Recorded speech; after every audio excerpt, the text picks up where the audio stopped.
Wednesday, 27th of May. It is the footy preview here on the Show and Go.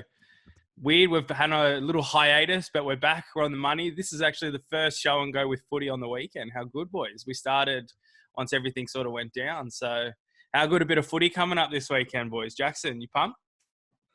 Mate, am I pumped? Yeah, I'm all about it. What's the go with the headphones? They're not working or what?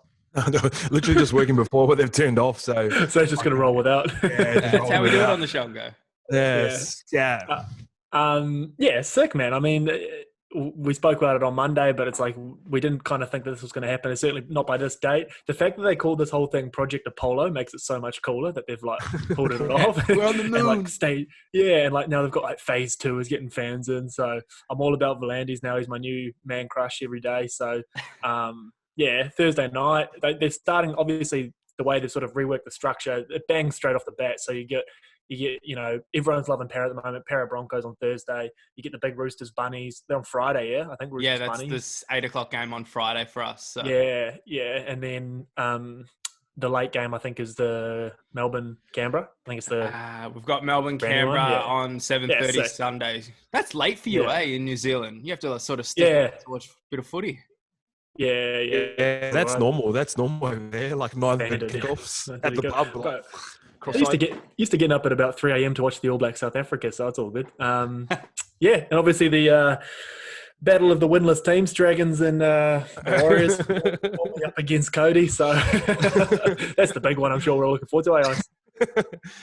Fuck. I'm looking forward to it. It's like, to me, it doesn't feel real anymore. But like, and saying that, I don't think I've been on Instagram as like least amount lately ever I have at night time, because it still doesn't feel real to me. I'm not consumed by like the media. I'm not reading newspapers. I'm just going to go and work, going home and chilling. But yeah, once this footy's back on, I'm really excited. We've got a footy companion rolling in tomorrow.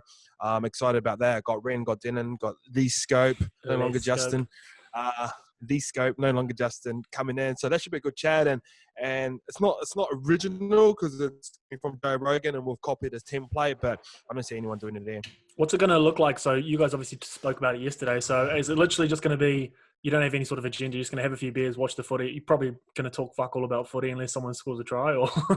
Yeah, it's going to kind of go like that. But I was thinking about, like, Scope can talk, like, Denning fucking talk underwater. I can talk forever. Like, Ren's always got some really, like, really valid opinions, and he sees the game in a great light too and through different eyes. So there's enough there, you know what I mean? Not going to be short of conversation. I don't know if it's Ren's, like, the way he played or the way he was sort of portrayed in the media, but, like, obviously I don't know the guy, but, like, listening to him on the podcast, fuck, he's smart, like, the way he thinks about footy, and, like, you kind of you half don't expect it from him, until he starts opening his mouth, you're like, oh, shit. Yeah, it's like the Michael Luck syndrome, like, Michael Luck play, and his head's always in the wrong place, and he's always getting knocked out. Bandaged up.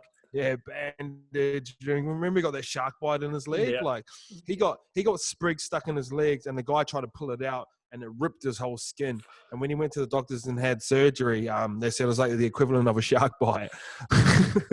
And Brett Seymour was looking at... We've got a game on Friday, so sort me out. Yeah, and he was trying to get back for the game. He had it strapped up. He was there on Monday, and you think, fuck, he must be the dumbest guy. But then, obviously, you hear him talk, and it's very unassuming and very smart. So I've dealt with him a little bit, like, post-career, because of his role at up at the Cowboys. He's kind of like... What does he do up there? He's not in the media... I don't know. He's not in the media space. I think he does something around recruitment. But he's a bit of a talking head for them. Like, whenever they need a general club comment or, like, anything on sort of past players or whatever, they just throw Lucky the phone and he just starts talking. He's all-time media. Like, so easy to call. Like, you can call him and he'll always answer. Even, like, a lot of players... call them, they just don't answer. But like an ex-player, he always answers, even if he can't say anything. He goes, "Oh no, mate, I can't talk about that." You know, and then you say, "Oh, look, off the record, put the pen down." He starts fucking going. So, like, Warriors are sort of before group chats were a thing, and every team has a group chat. But he was sort of like the reference point for everything. Hey, Mook, what time's training? Like, a minute later, 7:30. Strapping 7:15, field 7:30, shit like that. So I always thought he'd run a club somewhere. He'll be angling for it up there. I mean, they love him, man. Yeah. And like, I don't know. I think he'd just be great for that, right? So where were we? What were we talking about? Footy. Oh, yeah. See, this is by the way, this is what the footy companion's going to be like. Just tangents. Now, what game do you guys reckon is going to be the biggest surprise? Who's going to, given like the month off, who do you think it impacts the most? Who's going to struggle off the back of the month off? What do you guys reckon? I think everyone. Has it only been a month off? No, it's been longer, hasn't it? 7 weeks or something. Yeah, longer. Yeah. I don't know. I think everyone's going to struggle. I think it's going to be a diluted brand of football. I think there's going to be a lot of mistakes, but it's just that we're at that point now. We'll watch anything. You know what I mean? I seen something on Complex the other day. There was guys betting on what color car was going to come past next and shit like that. So, so I think we just that's where the live stream went, and obviously it's. Yeah, and well, I think we're keen to see any sport, and we're just sort of happy it's probably our most favourite sport between the three of us. So, yeah, it is going to be a diluted brand of football, no crowds, all that sort of shit. It's going to feel like round one again. The lungs are going to be burning. The shape's not going to be as crisp. There's going to be pass going behind. There's going to be knock-ons. It's probably going to be that. I reckon Melbourne will thrive. That's just what Melbourne does. They'll see it as another round one, or I don't know how Bellyache's fucking positioning this type of game, but you'll definitely see them guys thrive. But everyone else, who knows? Yeah, I think that Melbourne, if you want to make some money, I'll be putting the house on Melbourne. Canberra's obviously gone, but Melbourne are going to come out of this harder than anyone. So is Jordan Rapana there? Yeah, it's always. I don't know if he can play. I saw the team list. I didn't actually see him. Yeah, you have a look. No. I don't know if he might have to do the clearance period. So he's number 18. 14 days. Number 18. So he'll get in. They'll throw him in for sure. Who's on the wings for Canberra? Canberra Simonson. have scrolled too far. Simonson and Kotrick. Oh yeah, fuck! It's a tough side to break into now, because Bailey Simonson was like, when he came from NZ7s, everyone just thought he was going to be like a kind of Connor Watson, like a bit of a plug-in where you need him, carry him as 18th because he can play fucking anywhere. He's a big body if you had to have him sort of, hang on an edge in a back row role, and now he's just a gun winger. So I mean, is that where he come from, bro? Did he come from he was NZ7s player. He played there young, like same as Eteni Nano Saturo. Have you seen much of him? So Eteni was. I'll try and wrap this up quick, but Eteni and Bailey were kind of around the same time, coming out of school just like freaks. Bailey's old man was actually an All Black, so I think I'm starting to dig myself a hole here. But Eteni was the one who got right up in the drama. Like Warriors signed him at like 14, 15. And then he goes, I've made NZ7s. And the Warriors were like, nah, you're fucking in our system. And he fucked off anyway and just went. And they created this whole NRL fucking riff. Wow, yeah. And Bailey was kind of one of those ones who was like, fucking which way do I go? Whatever. Obviously it's worked out well, but he was a gun sevens player, bro. Just light on his feet, fucking strong through contact. And you can see it when he plays league. He's almost half looking to pass every time he's got the ball, which fucking holds everyone back. League wingers these days, like Shander Earl always talks about them being the third and fourth props. Like they just tuck it and go now. Whereas Bailey's always in two hands. Same with Rapana actually, and that's why him and BJ obviously work so well together. They're always fucking like half shaping like they're going to throw it, so you don't commit to the tackle, and then with that speed they blow past you. And they will throw it too, eh? Oh fuck yeah! Second tackle on the goal line, Rapana will fucking. Filthy on the blind side, Rapana. Oh, loves it. Biggest surprise. Oh fuck, I don't know. I think you'll be surprised at how well Newcastle come out of this. I know they're your team, Ice. And I know Kalen. No Kalen. Texie in at fullback. That's what I was going to say. And the team get juiced when the young boys like that they all clearly like sort of come into the squad. And they've had an extra, I know they haven't really been training like that, but an extra period under this new coach. Is it Adam O'Brien? Is it O'Brien? Yep. Which was kind of some teething issues early on, even though they pumped my boys. So I think you're going to be surprised at how well Newcastle come out of it. I don't know, in terms of struggle street, I think the Cowboys up against the Gold Coast is a bit of a funny game. Michael Morgan. No Gavin Cooper either. I know the Titans have lost AJ Brimson. Fuck, their backline's looking shaky, but I think that's a bit of a danger game for the Cows. I think the biggest bounce back will be the Roosters. They were struggling those first two rounds, man. They look tired. They look fatigued. This is going to be the best bounce back for them. Plus, taking on their local rivals, Rabbitohs, with Cody Walker out. Troy Dargan comes in. He's a really good kid. Probably deserved the shot for a while now. And little cookie lad as well. So sort of pumped for him to get a run, running off Ren. So, but I'm really excited to see Penrith. I know they're playing Newcastle, but I don't know. I think something about Penrith share. I love this. Them first two rounds, the shape that they're running. I know Nathan Cleary's not coming out, but they've probably got one of the deepest systems or the deep pods. I think as Burton, as they say it, he coming in. He's Matt Burton, sort of big, rangy. Matt Burton. Him and Jerome Luai both are freaks. Would probably walk onto half the other squads in the NRL, I'm surprised you're only playing like 18 games or 19 games. It feels like he's played like a lot more, but he's had some really, really good games in amongst those. I think he's got a hat trick on the Warriors, eh? Yeah, I was about to say, I don't know if it was on debut, but he did it at Mount Smart. Yeah. But yeah, I'm really excited to see that Burton play. He kind of looks like a Union style player, like the way he shapes the pass, and he's always sort of like fading on his passes, and every pass is a spiral pass, and he kicks really well, looks composed. So I think Joey and that got massive raps on him. So I think Penrith will come out of this bouncing as well. Beauty big kick. They kind of they were, for some reason, there was something cool about them even at the nines, eh? Like they look fucking jacked, they look crisp, they look quick. Like remember after the nines, everyone was like, "Holy fuck!" Because you were talking all about Appy and that, and like what a gun signing that was going to be. They all came out fucking looking shredded as anything, and then they sort of hit the ground running a little bit, man. I think Trent Barrett's taken over their attack side as well. So, like, I've played under Baz and, like, I was meant to follow him into the coaching realm, but the shape that they run is very, like, Trent Barrett's style. Like, it's sort of based off a middle half and there's like a right half and sort of left fullback. And it sort of suits their style of play because their fullbacks aren't natural passers like that. Caleb Bacon's not really like natural passer. But, and then when Crichton comes on, and then, which is one of the weird substitutes ever, like a fullback for another fullback. It's working, though.